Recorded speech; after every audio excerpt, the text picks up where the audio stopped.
This is the story of Mandala Air Flight 091.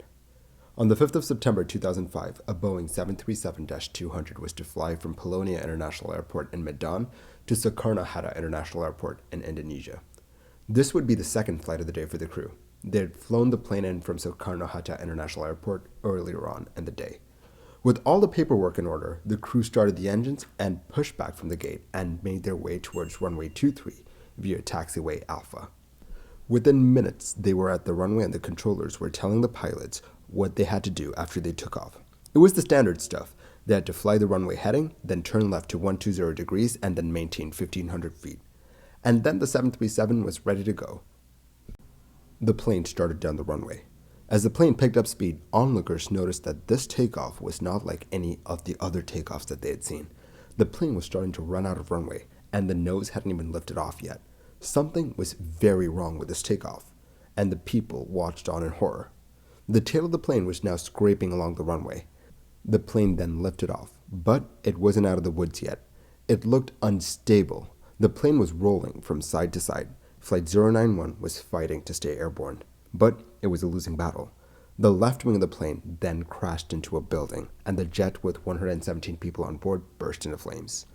Only 17 people made it out alive. The tail of the plane had separated, and the rest of the plane was in shambles, and a fire had broken out. The crash site was something out of an apocalyptic movie. Buildings were on fire, the plane was broken up into many pieces, and there were fruits strewn all over the place. The crash of the jet had unfortunately taken the lives of 49 people on the ground and injured another 26 more. So, how did a jetliner just fail to take off? It's not like you just line up with the runway, gun it, and then pray that everything works out. Pilots do a lot of meticulous calculations to make sure that the plane has enough velocity and runway to get airborne safely. But as soon as the crash had happened, local media was rife with theories on how this plane had crashed. One of the main theories was that the engine had a failure, and that's why the plane had crashed. This theory had come out just a few days after the crash, but was it true? The investigators found the engines and then took them off to the hangar to get them checked up to see if they had failed on takeoff. The engines were broken. The lighter parts of the engines were destroyed, obliterated if you will, but the investigators were interested in the blades of the engine. They looked at the tips of the blades and, lo and behold, the tips were broken. This was the characteristic of the blades being at a high RPM. When they looked at the second stage blades, they saw the same thing all over again. The damage inside the engine was also consistent with damage that you would expect to see when the engine broke up when it was operating at a high power setting. So despite what the media was saying, this plane did not crash due to an engine failure. These engines were at max power when the plane crashed, and they were doing everything that they could to get this plane into the air before the runway ran out. The engines also did not show signs of overheating, which was something that the investigators looked into. When the investigators did get their hands on the CVR, or the cockpit voice recorder, they were in for a shock. The CVR was basically useless in this case. The cockpit area microphone did not record much of the sounds from the cockpit. There was a hum that drowned out most of the noise from the cockpit. The noise that was recorded on the CVR led the investigators to believe that the wiring in the CVR was faulty. But this meant that the investigators had no idea what was happening in the cockpit. The sound distortion was so bad that the investigators couldn't even hear the sound of the stickshakers going off in the cockpit. And those are usually pretty loud. And if anything was going to be picked up by a faulty microphone, that would be it. With the CVR of no use, the investigators had to solve this crash with one arm tied behind their back. They then tested the fuel at the airport to see if the fuel had been contaminated in some way. Bad fuel can rob the plane of its power sometimes. The tests came back negative. Nothing was wrong with the fuel that was in the plane. This plane should have been able to climb away. Without the CVR, they had to rely on the FDR, or the flight data recorder. The data on the flight data recorder was interesting.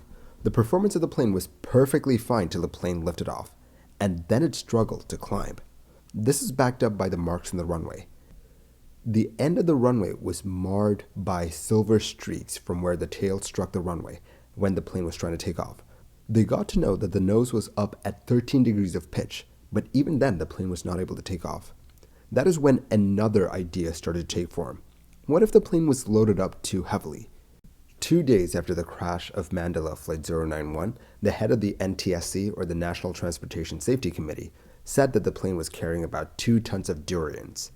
They're like the spiky little fruit, and there was speculation that the plane was loaded up with too much of these fruits, and that's what caused the plane to crash. But this idea was immediately shot down by the director of Mandala Airlines, Ashrul Tanjung. He added that the only way to transport that much fruit was in multiple trucks and not on an airplane. But this made no sense, as people who were at the crash site said that the area was covered in these fruits. So the director had to walk back his claims. But was there any truth to the story, though? The investigators had a bit of concern. When they looked at the load manifest for Flight 091, according to the documents, this plane was 393 kilos, or about 866 pounds, less than its maximum takeoff weight. That's how thin the margins were. One little miscalculation in the weight, and that could have brought this plane down. They were within limits, but by the smallest of margins. But whatever, the math showed that this plane should have been able to take off without much issue, as all of the weight was distributed correctly. This left them with one theory as to why the plane crashed. The flaps had an issue. Without the CVR, the investigators had to rely on physical evidence. To their shock, they found out that the jack screws that control the flaps were found in the retracted position. The slats, the high lift devices at the front of the wing, were also found in the retracted position. The thing is, if the flaps were extended, the slats would be extended as well, but since they were in the retracted position, it meant that something prevented the flaps from coming out. The first theory was that there was a flap asymmetry in the system, but both wings showed the exact same thing. The flaps were retracted on both sides. So they wondered if something else caused the flaps to not extend. Was there a fault in the system that prevented the flaps from coming out? Something like that. They tried to think of faults that could stealthily fail, causing the flaps to not come out. They couldn't think of any. Moreover, the history of the plane showed no signs that the flap system had anything wrong with it. This led the investigators to conclude something almost unthinkable. The pilots of Mandala Airlines Flight 091 forgot to extend the flaps during the takeoff run. Extending the flaps is a basic thing of flight, and forgetting it is almost unheard of. It's one of the first things that they teach you in flight school. What's even more interesting is that it's very hard to take off without extending the flaps. You see, since the flaps are so critical for takeoff, there's a dedicated alarm on the 737 called the takeoff configuration alarm. It does what it sounds like. It warns you if you're attempting a takeoff and the plane's not configured for takeoff. It's an oral alarm, and in situations like these, it can be a lifesaver.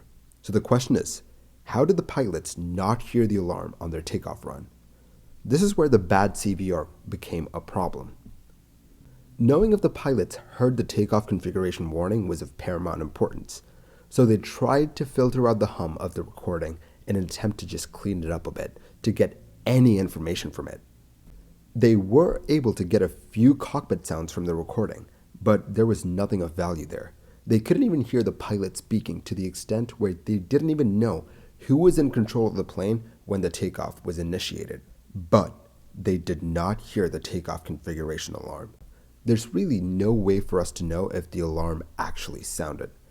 But that being said, what kind of fail-safes were there to prevent someone from taking off without extending the flaps on a plane like the 737? Basically, at multiple points, the checklist stated that one pilot had to double-check the other pilot's work. That included checking to see if the flaps were extended. In addition to that, the pilots had to visually verify important things like the flaps had been extended.